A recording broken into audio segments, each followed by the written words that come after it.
Let's begin our detailed study with the head.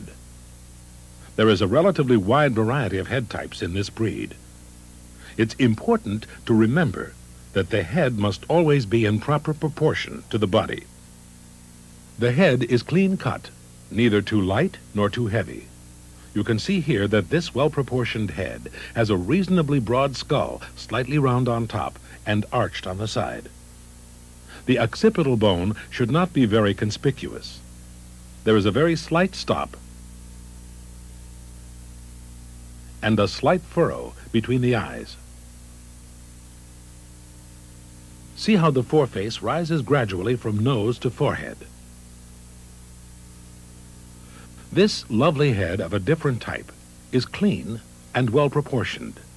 The muzzle is sufficiently long to enable the dog to seize properly and facilitate his carrying game a long time. The length of the muzzle should equal the length of the skull.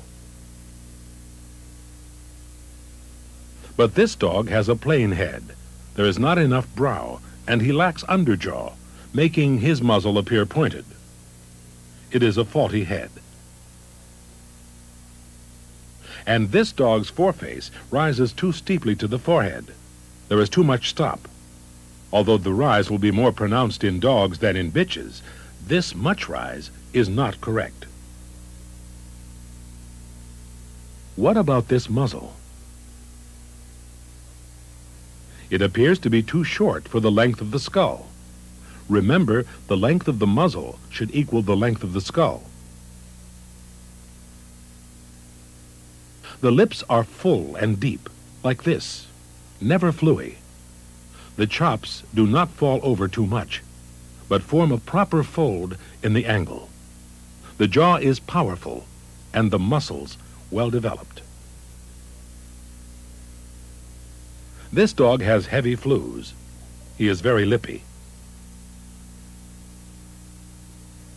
Here again is a correct German short-haired pointer head, with a relatively broad skull, strong muzzle, and full, deep lips. Remember, there should be no heavy flews, and only a slight fold of the chops at the angle of the jaws. The bite should be a scissors bite, like this. Full dentition is desirable, but is not required. A level bite is not desirable and should be penalized. An extreme overshot or extreme undershot bite disqualifies.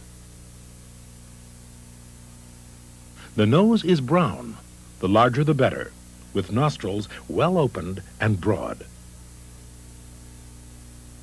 A spotted nose is not desirable.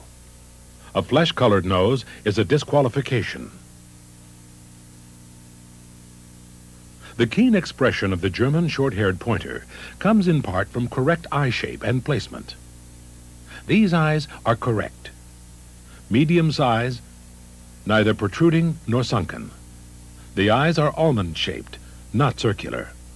They should be dark brown in color and should radiate energy, being full of intelligence and good humor. These rounder, lighter-colored eyes are less desirable. Light yellow or bird of prey eyes are a fault. China or wall eyes disqualify. Ears are broad and set fairly high. They should lie flat. These correct ears are set just above the eye level. See how the lower ends are blunted and rounded. As for length, the ears should meet the lip angle when laid in front, without being pulled. These ears are set on too low and are too long. Long ears or thick, fleshy ears should be faulted.